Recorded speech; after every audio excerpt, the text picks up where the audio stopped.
हर हर महादेव, जय भोलेनाथ। नमस्कार, मैं साधना पांडे मार्गदर्शन पे आपका स्वागत करती हूँ। दोस्तों, आज मैं बात करूँगी कार्तिक पूर्णिमा यानी देव दीपावली के बारे में। देव दीपावली किस दिन पड़ रही है, 18 नवंबर या 19 नवंबर।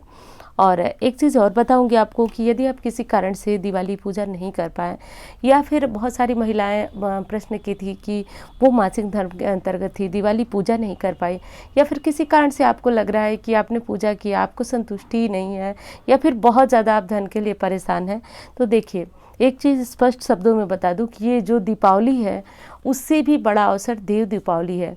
क्योंकि कहा गया है कि ये दिवाली तो हम मनाते हैं और देव दीपावली में देवता अपनी दिवाली मनाते हैं। कारण ये है कि वो बहुत ज़्यादा प्रसन्नचित्त मुद्रा में होते हैं, क्योंकि आज के दिन ही भगवान भोलेनाथ ने त्रिपुरासुर का वध किया था।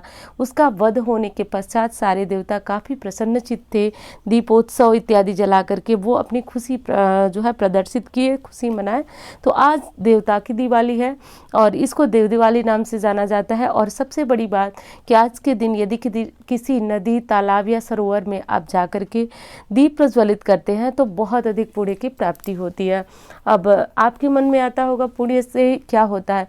पुण्य से ही भाग्योदय होता है। प्रायः हम मनोकामना पूरी करने के चक्कर में या फिर अपने काम बन जाए उसके चक्कर में बहुत ज़्यादा भागते रहते हैं। लेकिन एक चीज़ और ध्यान देने वाली है, हम परेशान इतना ज़्यादा होते क्यों हैं, हम बहुत ज़्यादा विपदा में क्यों गिरते हैं? तो इसके लिए ज़्यादा ज़रूरी है कि आप अपने पुण्य को जागृत करें। यदि ये छोटे छोटे काम आप करते चलेंगे तो ऐसे कोई बड़े बड़े समस्याएं जो कि आपके ऊपर निरर्थक ही आती रहती हैं, तो ऐसा कुछ नहीं होगा। तो सबसे पहली चीज़ तो जान लें दोस्तों कि देव दिवाली जो है बहुत बड़ा अवसर है।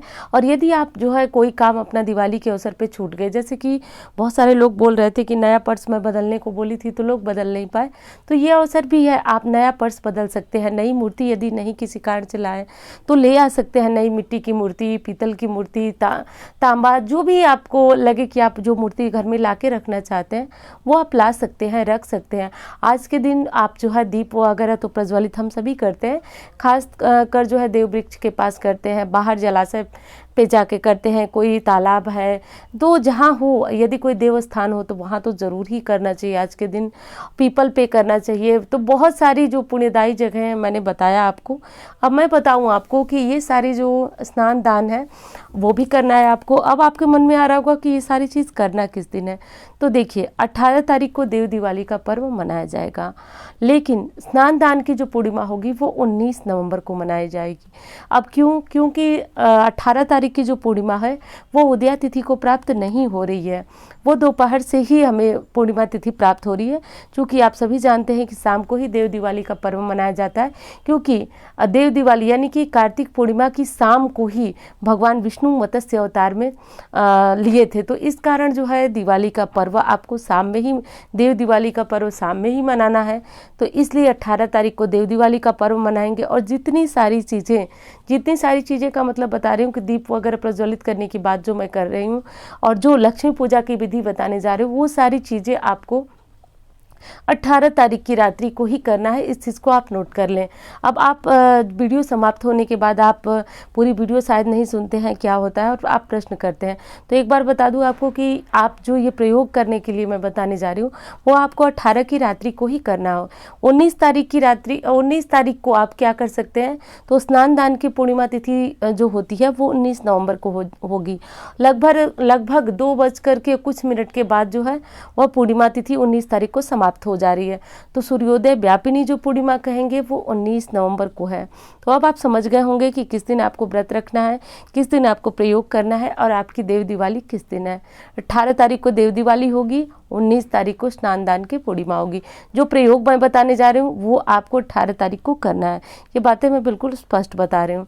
अब करना ये है दोस्तों कि आपने जो दीपदान वगैरह आपको करना है, जैसे आप करते हैं, देखिए मेरा काम है बताना, कितना करते हैं वो आपके ऊपर निर्भर है, लेकिन कीजिए ज़रूर। मेरा ये विशेष आपसे कहिए तो आग्रह है कि देव दिवाली के पर्व पे आप कुछ न कुछ दीपक जो है वह नदी, तालाब, सरोवर के पास जलाएं।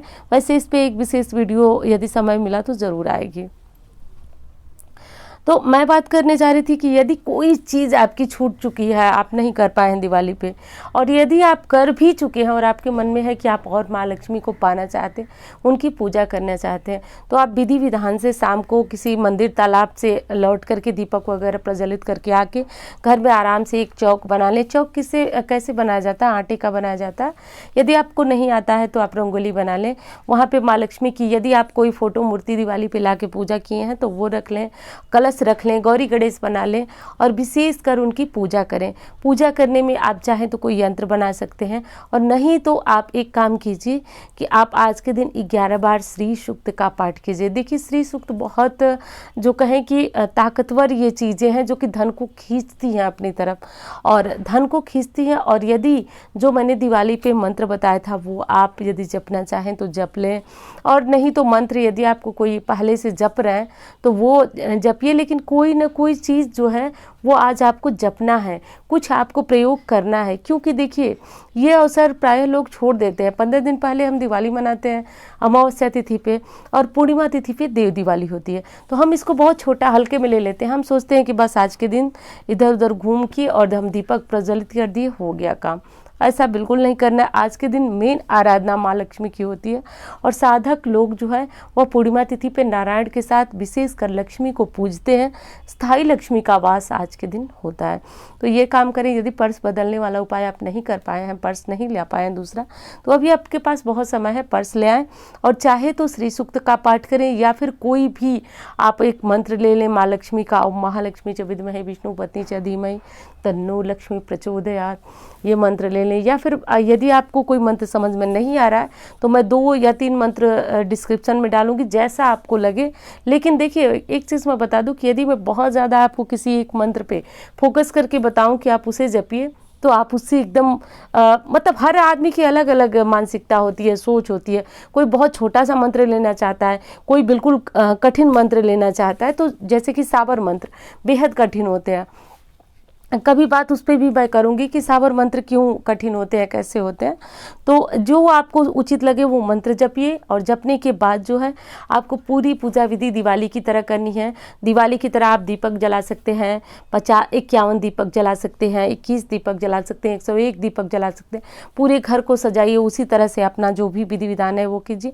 और हाँ, मेन चीज़, आपको जो कलश पे एक दीपक रखते हैं वो दीपक आपको पूरी रात जलने देना है। अब आज आपको जो भी लक्ष्मी पूजा के लिए करना है वो कर सकते हैं, और स्थायी लक्ष्मी के वास के लिए ये उपाय बेहद हर घर में, जो भी गृहस्थ धर्मी है उस घर में ये उपाय होना चाहिए। तो ये काम आप जरूर करें। रात में कोई एक व्यक्ति जगा रहे, क्योंकि कलश का दीपक जो है वो आपको देखना है, उसका ध्यान रखना है। कहा जाता है कि आज के दिन गरुड़ वाहिनी लक्ष्मी नारायण के साथ आपके घर में प्रवेश करती हैं। तो ये उपाय देव दिवाली के अवसर पे 18 तारीख को अवश्य करें। और दोस्तों, उम्मीद करती हूँ जानकारी आपको पसंद आएगी। यदि वीडियो आपको अच्छी लगे तो इसको लाइक जरूर कीजिए, चैनल को सब्सक्राइब कीजिए, क्योंकि इसी तरह की जानकारियाँ आपको मिलती रहती हैं। और उम्मीद करती हूँ जानकारी आपको पसंद आएगी। धन्यवाद।